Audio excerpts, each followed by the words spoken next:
Hello student, science वाले गुरुजी में फिर से आपका बहुत बहुत स्वागत है। बच्चों, आज की इस वीडियो में हम क्लास 10th का जो साइंस का थर्ड नंबर चैप्टर है वो स्टार्ट करने वाले हैं। इससे पहले 2 चैप्टर कंप्लीट कर लिए, उसकी 6 वीडियो है जो पहले से अपलोड है चैनल पर।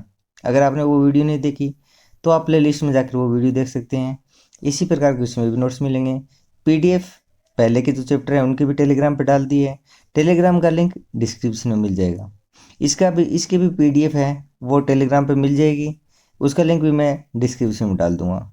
बच्चों, वीडियो अच्छा लगे तो वीडियो को लाइक करना, कमेंट करना, अपने यार दोस्तों को भी शेयर कर देना और चैनल को सब्सक्राइब जरूर कर लेना, क्योंकि इसी प्रकार से हम पूरे के पूरे जो अपने NCERT है, जो 13 चैप्टर है, उनको पूरे पूरे कंप्लीट करने वाले हैं। ये अपना इसी क्रम का 7वां जो वीडियो है वो अपलोड करने वाला हूँ आज। तो बच्चों, अपने चैप्टर को स्टार्ट करते हैं। चैप्टर का नाम है बच्चों धातु एवं अधातु। तो सबसे पहले बात करते हैं बच्चों धातु की। धातु का ज्ञान देखो बहुत ही पुराना है। धातु एक क्या होती है, कॉपर क्या होती है, कॉपर वह पहली धातु है। क्या है? पहली धातु कॉपर है, जिसका उपयोग बर्तनों, हथियारों, अन्य सामानों को बनाने में किया गया था। आजकल धातुओं का प्रयोग पुल, हवाई जहाज, रेल व अन्य वस्तुओं को बनाने में भी किया जाता है। तो बच्चों, इन अब देखते हैं धातुओं के प्रकार। धातु प्रकार क्या मतलब, धातुओं के उदाहरण की बात कर लेते हैं कि धातुओं के एग्जाम्पल क्या होते हैं। जैसे बात करते हैं लोहा, आयरन क्या है, धातु है। कॉपर यानी तांबा भी क्या है, धातु है। एल्यूमिनियम धातु है बच्चों।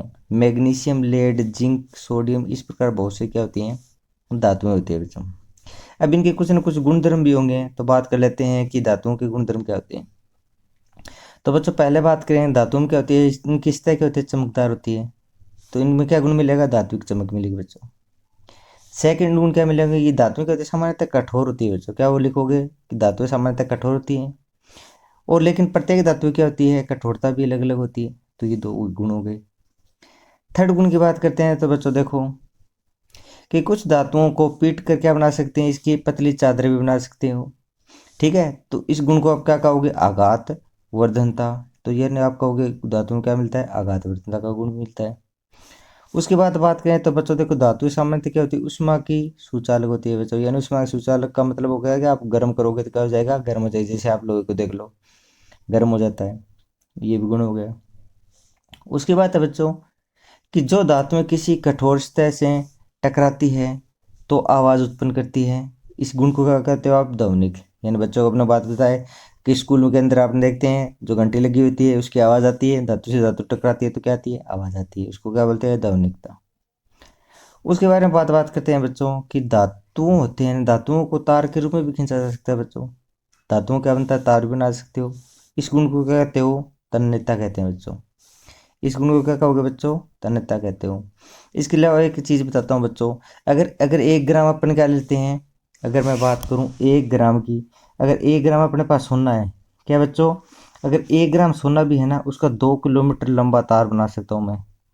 क्या बना सकते हैं हम लोग, 2 किलोमीटर लंबा तार बना सकते हैं। तो अगर 1 ग्राम सोना हो तो ये चीज़ें होती है बच्चों धातुओं के भौतिक गुणधर्म। उसके बारे में बात करते हैं अपन। कुछ धातुएं हैं, जैसे कठोर धातु कौन होती है, नरम धातु कौन होती है। बच्चों एग्जाम डायरेक्ट क्वेश्चन पूछ लेते हैं कि कौन सी धातु है जो लिक्विड अवस्था में पाई जाती है। इस प्रकार के इनमें से एक क्वेश्चन आने की पूरी पूरी संभावना होती है बच्चों। पहला बात करते हैं बच्चों कठोरता। जैसे लोहा, आयरन क्या है, कठोर होती है। कॉपर और एल्यूमिनियम क्या होती है, कठोर होती है। नरम की बात करें तो बात करो बच्चों, सोडियम है, पोटेशियम होती है। क्या होती है, ये नरम धातु होती है। अगर बात करें सबसे अधिक आघात वर्धनता किसमें मिलेगी बच्चों, सोने में मिलेगी। फिर उसके बाद चांदी में। ऊष्मा की सुचालक धातु में सबसे अच्छी कौन होती है बच्चों, चांदी होती है। उसके बाद तांबा होता है। सबसे अधिक तन्य धातु सोना है। और ऊष्मा की कुचालक धातु में क्वेश्चन डायरेक्ट आ जाता है कि कौन सी धातु है जो ऊष्मा की क्या है, कुचालक है। तो आप कहोगे लेड व मरकरी। इस प्रकार बच्चों ये धातुओं के कुछ एक अलग गुण हैं। उसके बाद अपन बात करते हैं बच्चों की धातुओं के जो रासायनिक गुणधर्म क्या है। पहले अपन भौतिक गुणधर्म पढ़े थे, अब पढ़ने वाले हैं रासायनिक गुणधर्म।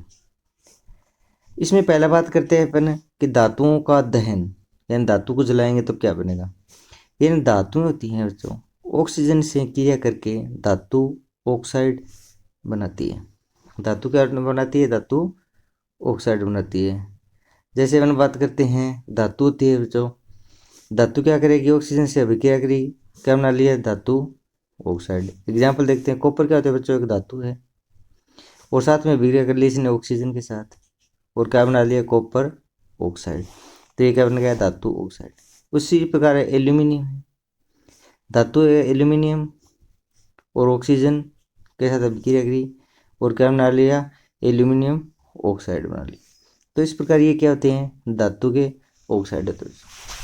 उसके बाद अपन बात करते हैं उभयधर्मी ऑक्साइड क्या होते हैं, यानी ऐसे धातु ऑक्साइड जो अम्ल व क्षार दोनों से अभिक्रिया करके लवण व जल प्रदान करते हैं, उभयधर्मी ऑक्साइड कहलाते हैं।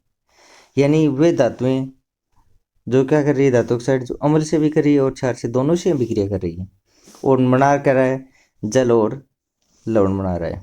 एग्जाम्पल देख लो, जैसे ये क्या होते हैं, धातु ऑक्साइड है और क्या कर रहे हैं, ये यहाँ पर ऊपर क्या कर रहे हैं, अम्ल से अभिक्रिया और यहाँ कर रही है क्षार से अभिक्रिया और क्या बना रहा है, देख लो क्या बनेगा, लवण बनेगा। ये सब दोनों क्या है, लवण है और साथ में क्या बनेगा, जल बनेगा। ये चीज़ बच्चों की ये कि उभयधर्मी ऑक्साइड क्या होते हैं, ऐसे धातु ऑक्साइड जो अम्ल और क्षार दोनों से विक्रिया करके लवण और जल का निर्माण कर देते हैं।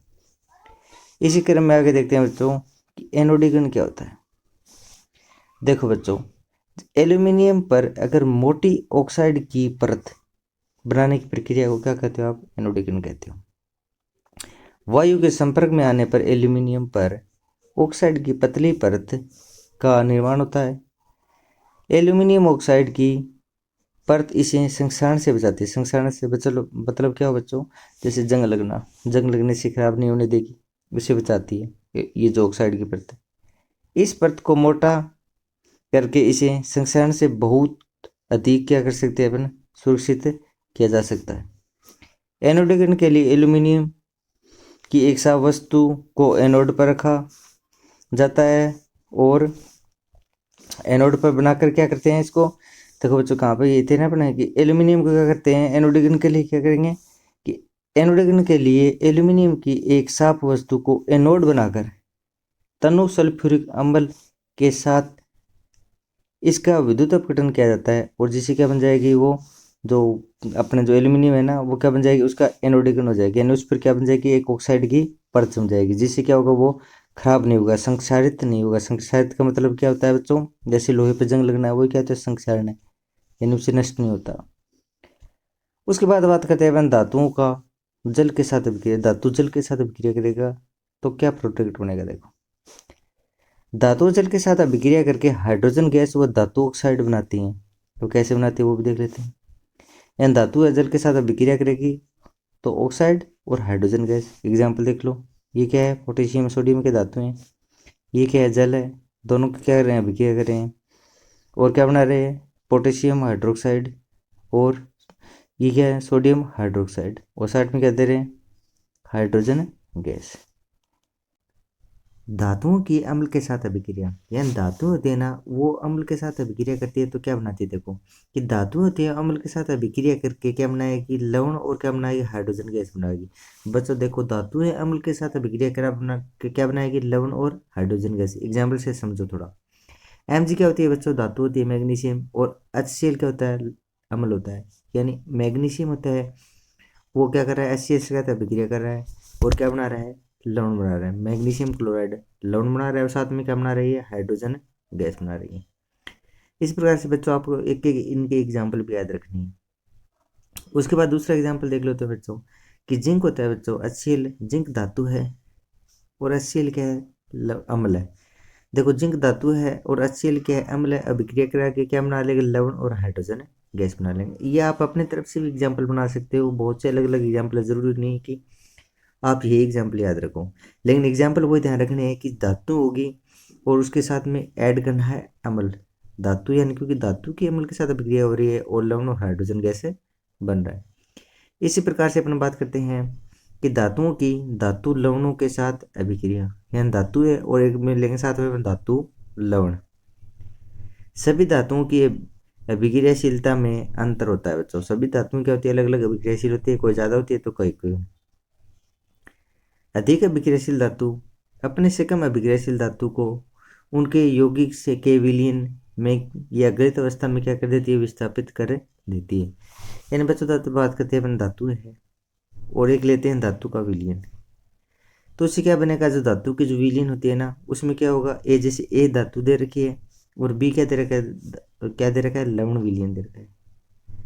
तो ए क्या करेगा, लवण मिल जाएगा और साथ में क्या हो जाएगी, बी धातु अलग हो जाएगी। यानी अधिक क्रियाशील धातु कम क्रियाशील धातु क्या कर देती है, प्रतिस्थापित कर देती है। इसे कहते हैं अपन बच्चों धातुओं की धातु लवणों के साथ अभिक्रिया। उसके बाद बात करते हैं बच्चों एक्वा रेजिया, क्या बोलता है, इसको अपन रॉयल जेल का भी बोलते हैं, क्या बोलते हैं इसको, रॉयल जल भी बोलते हैं। क्वेश्चन आ जाता है बच्चों एक्वा रेजिया किसे कहते हैं, ठीक है, इसका क्या अनुपात होता है, कैसे बनता है, किसका मिश्रण होता है। एक्वा रेजिया को अपन अम्लराज भी बोलते हैं बच्चों, इसका दूसरा नाम क्या होता है, अम्लराज, ध्यान रखना। यानी रॉयल जल भी बोलते हैं, अम्लराज भी बोलते हैं। यह क्या होता है, 3:1 यानी 3:1 के अनुपात में सांद्र HCl यानी सांद्र हाइड्रोक्लोरिक अम्ल और सांद्र नाइट्रिक अम्ल, क्या होता है इसमें तीन क्या मिलेगा, 3 अनुपात तो मिलेगा आपको हाइड्रोक्लोरिक अम्ल यानी HCl मिलेगा, ठीक है, और 1 अनुपात क्या मिल जाएगा, नाइट्रिक अम्ल क्या मिल जाएगा, HNO3 क्या मिलेगा, जो नाइट्रिक अम्ल मिल जाएगा, ठीक है, का ताज़ा मिश्रण होता है। और ये काम क्या है, ये गोल्ड को भी गला सकता है। एक्वा रेजिया क्या होता है, भभकता द्रव्य होने के साथ साथ प्रबल क्या होता है, संक्षारक है। यह गोल्ड और प्लेटिनम जैसी धातुओं को गलाने में समर्थ है। तो क्वेश्चन ऐसे आ जाता है बच्चों कि गोल्ड और जो प्लेटिनम जैसी धातुओं को गलाने में क्या काम आता है, तो आप लिखोगे एक्वा रेजिया। क्या बोलो, एक्वा रेजिया बोल दो या क्या बोलोगे, अम्लराज बोल दो या रॉयल जल बोल दो, ठीक है। और इसके ये पूछ लेगा किसका बना होता है, किसका मिश्रण धातु होती है, तो किसका मिश्रण होता है, तो आप कहोगे ये होगा कि हाइड्रोक्लोरिक अम्ल और नाइट्रिक अम्ल का मिश्रण होता है। किस अनुपात में, 3:1 में। 3 क्या होगा HCl, 1 क्या होगा नाइट्रिक अम्ल। उसके बाद बात करते हैं अपन सक्रियता श्रेणी, यानी धातुओं की क्रियाशीलता को अवरोही क्रम में व्यवस्थित करने पर जो सूची प्राप्त होती है उसी का कहोगे आप सक्रियता श्रेणी। यानी ऊपर जैसे क्या होती है, अभी देखिए पर बात करते हैं सबसे अधिक अभिक्रिया, ऐसे डायरेक्ट क्वेश्चन आ जाता है कि सबसे अधिक अभिक्रियाशील धातु कौन सी है, तो आप कहोगे बच्चों सोडियम और पोटेशियम सबसे अधिक क्रियाशील धातु है। सबसे कम कौन सी होगी, गोल्ड और प्लेटिनम। यानी देखो गोल्ड और प्लेटिनम खुले में छोड़ सकते हैं, यानी क्या रह सकती है, स्वतंत्र रूप से मिल जाती है, क्योंकि सबसे कम क्रियाशील है, किसी से क्रिया नहीं करेगी, इसलिए सोना और प्लेटिनम क्या होता है, सबसे कम क्रियाशील। और सोडियम जैसे पोटेशियम है, सोडियम को बच्चों अपने सुना है ना, किस में रखते हैं, केरोसिन के तेल में रखते हैं, क्योंकि खुले छोड़ने पर क्या आती है, ये आग पकड़ लेती है। ये चलो बच्चों अपने बात कर लिए अपन धातुओं के जितने भी भौतिक गुण रासायनिक गुण है, क्या क्या विक्रिया वो सब कैसे पढ़ ली। इसके बारे में बात करेंगे अब अधातु क्या होती है, धातु और क्वेश्चन आ जाते हैं, धातु और अधातु में अंतर लिखो बच्चों। अधातु के बारे में बात करते हैं, तो अधातु देखो धातुओं की तुलना में अधातुओं की संख्या में कमी है, क्या होती है, कम होती है, धातुएं ज़्यादा होती है, अधातुएं क्या होती है, कम होती है। उदाहरण की बात करते हैं जैसे सल्फर क्या है, धातु।